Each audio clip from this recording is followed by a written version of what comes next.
चांद पे बाद में जाना जमाने वालों, पहले धरती पे तो रहना सीख लो। अभी कुछ वक्त पहले ही तो पता चला था मुझे ये नया सा शब्द, high grade neuro endocrine cancer. मेरे लिए एकदम नया नाम। डॉक्टर प्रयोग करते रहे, इलाज करते रहे, लंदन, अमेरिका और मुंबई।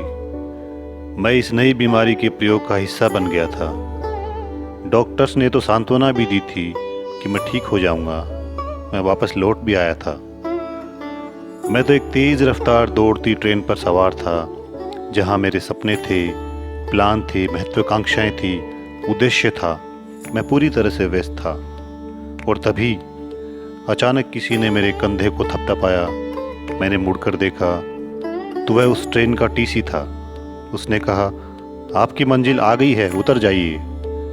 मैं हक्का बक्का सा, जैसे झटका लगा हो। सोचने लगा, मेरी मंजिल आ गई है? नहीं नहीं, मेरी मंजिल अभी नहीं आ सकती। अभी 53 साल 3 महीने और 22 दिन ही तो हुए हैं। और अभी तो अम्मी उतरी थी पिछले स्टेशन पर, और मेरा स्टेशन पर इतनी जल्दी? नहीं, यह नहीं हो सकता। लेकिन उसने कहा, नहीं, यही है आपकी मंजिल, आपको यहीं उतरना है, आपका सफ़र यहीं तक। हैरतों के सिलसिले सोजे निहाँ तक आ गए, हम नज़र तक चाहते थे, तुम तो जहाँ तक आ गए। जिंदगी ऐसी ही होती है। आप सोचते कुछ और हैं, जिंदगी में होता कुछ और है। मीलों लंबी प्लानिंग, अगले पल का पता नहीं। मैंने तो एक लंबी लिस्ट बनाई थी। इसमें हॉलीवुड था, बॉलीवुड था, फ्रेंच सिनेमा था, Life of Pi, Slumdog Millionaire, Jurassic Park, Namesake थी। अभी हाल ही में तो एवेंजर्स का स्टार रुफेलो मिलने आया था, एक नए प्रोजेक्ट के बारे में बात करने। बॉलीवुड में अंग्रेजी मीडियम हाल ही में रिलीज हुई थी।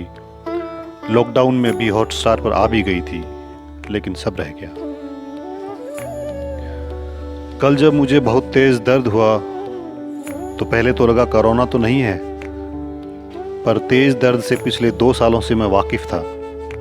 अब तक मैं दर्द को जान गया था, और अब मुझे उसकी असली फितरत और तीव्रता का पता रहता था।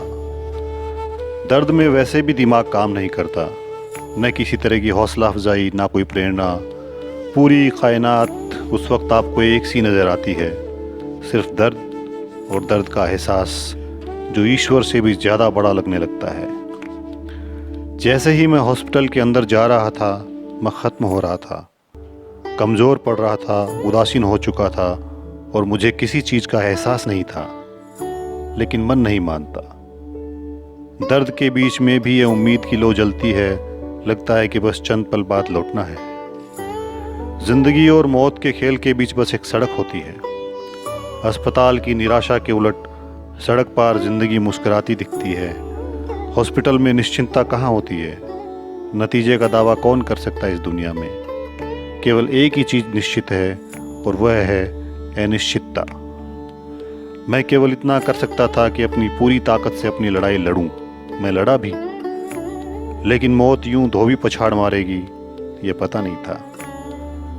सफ़र ख़त्म होते होते अलविदा कहने के वक्त कैफी साहब की नज़्म अपने पर कुछ यूं याद आई। रहने को सदा दहर में आता नहीं कोई, जैसे मैं गया ऐसे भी जाता नहीं कोई। आपका इरफान।